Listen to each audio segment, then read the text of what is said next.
అందరికీ నమస్కారం.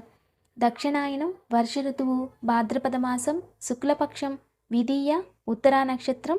నక్షత్రాధిపతి సూర్యుడు. బుధవారం. బుధుడు సూర్యుడు ఇద్దరూ కలిస్తే బుధాదిత్య యోగం. చాలా విశేషమైనటువంటి రోజు. ఈరోజు అందరూ కూడా నారాయణ నామస్మరణ చేయాలి.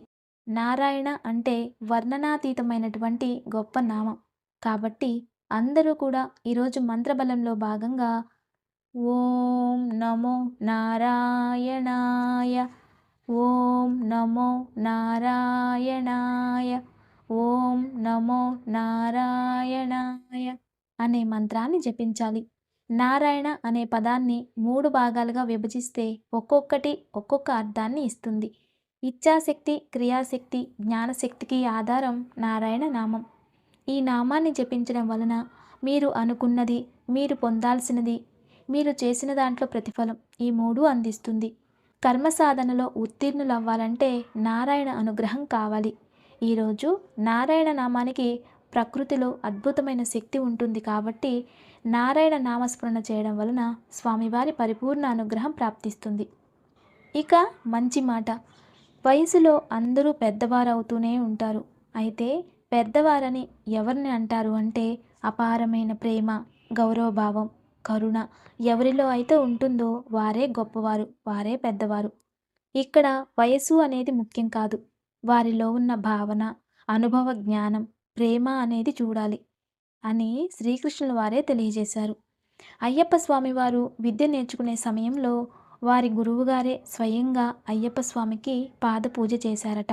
అంటే శిష్యుడికి గురువే పూజ చేశారు. అంటే జ్ఞానం అపారమైనది అని దాని అర్థం. సప్త ఋషులంతటి వారే వారికి పుట్టిన దేవతలని కూడా వారు దేవతలుగా పూజించారట. అంతటి గొప్ప సాంప్రదాయం మనది. చిన్నపిల్లల్ని కూడా దేవతలుగా భావిస్తూ ఉంటాం మన సాంప్రదాయంలో. కాబట్టి జ్ఞానానికి వయసుకి సంబంధం ఉండదు. ఎవరిలో అయితే ప్రేమ, కరుణ, మంచి చేయాలి అనే భావన, భక్తిభావం లాంటివి ఉంటాయో వారిని మనం గొప్పవారిగా చూడాలి, గొప్పవారిగా భావించాలి. అయితే కొందరు వేరే వాళ్ళను చూసి అలా నేను కూడా ఉండాలి, అలాగే అవ్వాలి అనుకుంటూ ఉంటారు. అయితే అది మంచి ఆలోచనే. కానీ నేను కూడా కష్టపడి వారిలా అవ్వాలి అనే ఆలోచన ఉండాలి. అది నిజంగా చాలా మంచిది. అయితే ఏది చేసినా కూడా నిజాయితీగా చేయాలి. గొప్పల కోసం ఏది చేయకూడదు. ఎవరైనా మనల్ని పొగిడితే మనం గొప్పవాళ్ళం అయిపోతాం అనేది నిజం కాదు. ఎందుకంటే ఈరోజు పొగిడిన వారే రేపు దూషించవచ్చు కూడా. కానీ మీరు కష్టపడి ఎదిగి మంచి స్థాయిలో ఉన్నప్పుడు వేరే వాళ్ళు పొగిడినా దూషించినా మీకేమీ అనిపించదు. అందుకే సత్యవంతంగా, ధర్మంగా జీవించడానికి ప్రయత్నించాలి. ఏ వృత్తిలో అయితే మనం జీవిస్తూ ఉంటామో దానిలో అనుభవం పొంది గొప్ప పేరు తెచ్చుకోవడానికి ప్రయత్నిస్తూ ఉండాలి.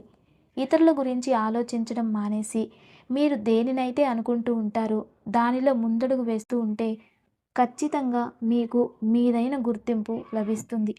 ఎప్పుడైతే మీ వృత్తులను మీరు అగౌరవంగా చూసుకుంటూ వేరే వృత్తులపైన దృష్టిని పెట్టి వాటిని గొప్పగా అనుకుంటూ ఉంటే మీరు దేనిలో కూడా గుర్తింపు తెచ్చుకోలేరు. ఒక్కొక్కరి ఆలోచన ఒక్కొక్క రకంగా ఉంటుంది. అందరి ఆలోచనలు ఒకలా ఉండవు. ప్రతి ఒక్కరూ కూడా కొత్తదనాన్ని కోరుకుంటూ ఉంటారు. అంటే కాలం మారుతూ ఉంది, అలానే మనుషులు కూడా మారుతూ ఉన్నారని అనుకుంటూ ఉంటాం. కానీ మారుతున్నది మన ఆలోచనలే. ప్రకృతి అలానే ఉంటుంది, కాలం అలానే ఉంటుంది. అయితే మీ మనసులో దృఢ సంకల్పం ఉంటే ఏదైనా జరుగుతూ ఉంటుంది.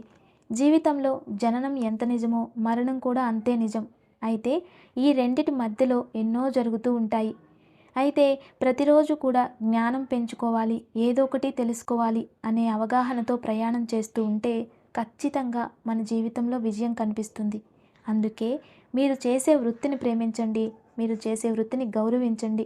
అది మిమ్మల్ని రక్షిస్తుంది, అలాగే మీ కుటుంబాన్ని కూడా రక్షిస్తుంది. ఇదే ఈరోజు మంచి మాట. ఇక ఆలయం అద్భుతం.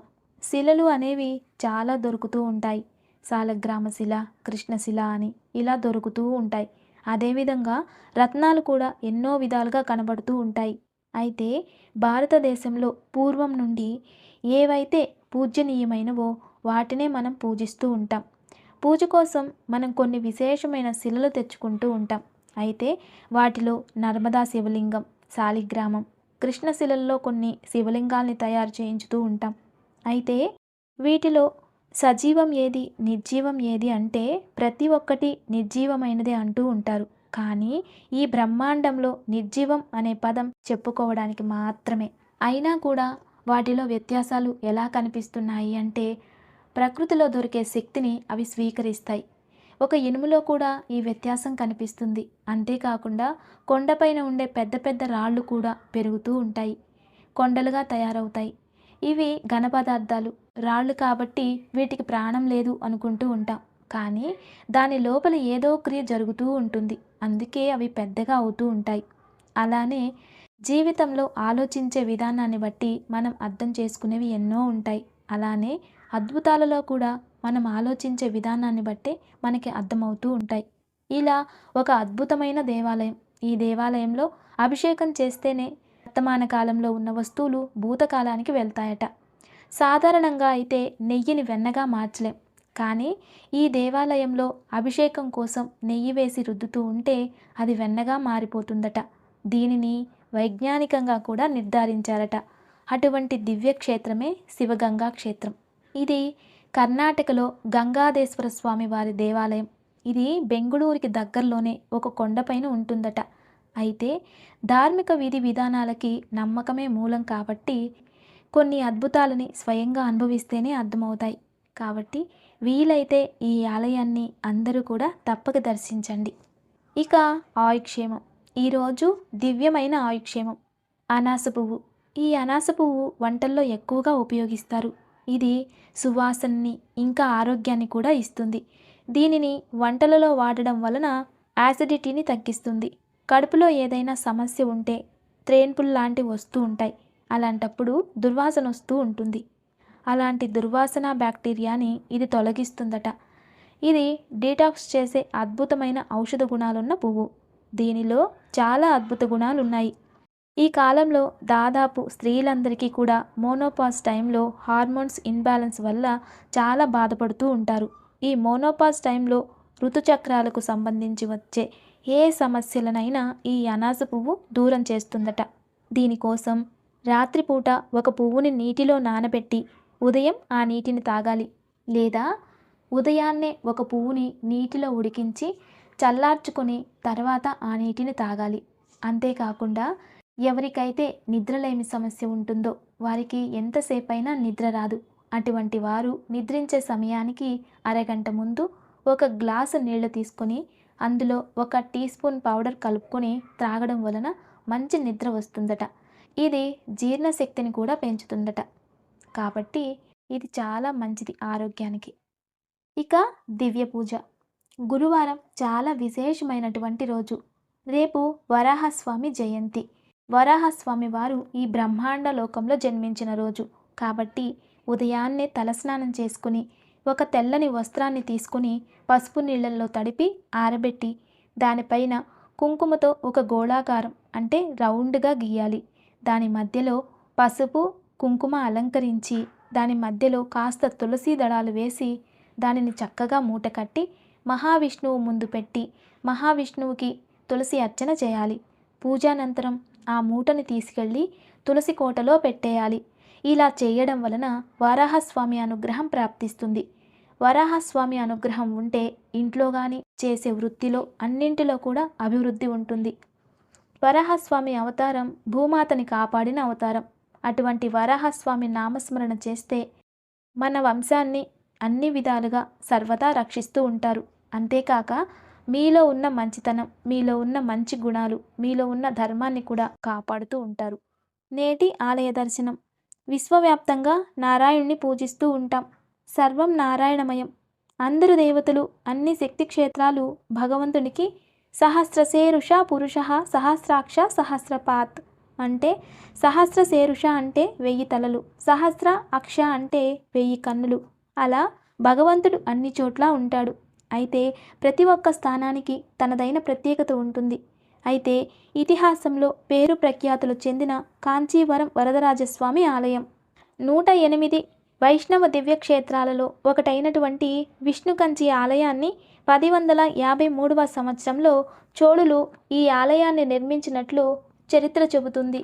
ఈ దేవాలయంలోనే రామానుజాచార్యులు నివసించారని చెబుతారు. ఈ దేవాలయంలో మరో ప్రత్యేకత ఏమిటి అంటే ఇక్కడ బంగారు బల్లి, వెండి బల్లులు ఉంటాయి. ఈ బల్లులను తాకితే మనిషి ఒంటి మీద బల్లి పడితే కలిగే దోషం పోతుందని నమ్మకం. దేవాలయ ప్రాకారం ఉంటే అన్ని పైకప్పుల మీద బల్లులు చెక్కబడి ఉంటాయి. ఇతిహాసం ప్రకారం ఇక్కడ ఒక ఋషి తన కుమారుణ్ణి దేవతార్చనకు నీళ్లు తీసుకుని రమ్మనగా ఆ కుమారుడు తీసుకువచ్చిన నీటిలో బల్లి కనిపించింది. అందుకు తండ్రి ఆగ్రహించి కుమారుడిని బల్లిగా మారిపోమని శపించాడట. ఆ తర్వాత కుమారుడు వేడుకొనగా ఇక్కడ బల్లిగా వెలిసి ఆ బల్లిని ముట్టుకుంటే బల్లి ఒంటి మీద పడితే వచ్చే పాపం దూరం అయ్యేలాగా ఆశీర్వదించారట తండ్రి. ఈ దేవాలయ ప్రాంగణంలో ఆనంద సరోవరం, బంగారు తామర తటాకం ఉన్నాయి. ఆనంద సరోవరం మధ్యలో ఉన్నటువంటి మండపంలో జలాంతర్గత భాగాన అత్తి చెక్కతో చేయబడినటువంటి అత్తి దేవతామూర్తి విగ్రహాలు కూడా ఉన్నాయి. ప్రతి 40 సంవత్సరాలకు ఒకసారి ఆ విగ్రహాలను తీసి 40 రోజులు దర్శనానికి అనుమతిస్తారు. 1979వ సంవత్సరంలో అత్తి శ్రీ వరదరాజ పెరుమాళ్లను కోనేరు నుండి బయటకు తీసి దర్శనానికి అనుమతించారు. ఆ తర్వాత 2019 జూన్ నెలలో అత్తి శ్రీ వరదరాజ పెరుమాళ్లని దర్శించుకోగలిగాం. ఈ దేవాలయంలో కూడా 1000 స్తంభాల మండపం ఉంది. ఇతిహాసం ప్రకారం ఇక్కడ వరదరాజస్వామిని కృతయుగంలో బ్రహ్మ, త్రేతాయుగంలో గజేంద్రుడు, ద్వాపర యుగంలో బృహస్పతి, కలియుగంలో అనంతశేషుడు పూజించినట్టుగా కథనం. ఈ విష్ణుకంచి దేవాలయ మహత్యాన్ని హస్తగిరి మహత్యంలో వివరించబడింది. ఇక్కడ ఈ దేవాలయంలో మూల విరాట్గా ఉన్నటువంటి వరదరాజ పెరుమాళ్ల విగ్రహం అత్యంత ఎత్తైన దేవతా విగ్రహాలలో రెండవది. ఇంతటి మహత్యమైన విష్ణుకంచి ఆలయాన్ని గురించి తెలుసుకుని అందరూ దర్శించి తరించాలని కోరుకుందాం. ఇక దివ్యమైన యోగక్షేమం. ప్రభుత్వ ఉద్యోగం ప్రాప్తికై ఈరోజు బుధాదిత్య యోగం ఉన్నందువల్ల సాయంత్రం గోధుమ పిండితో చేసిన ప్రమిదల్లో దుర్గాదేవి ముందు నెయ్యితో దీపారాధన చేయాలి. పూజానంతరం కుంకుమాక్షింతలను చేతిలో పట్టుకుని సంకల్పం చెప్పుకుని అమ్మవారికి సమర్పించాలి. నమస్తే. Thanks for watching.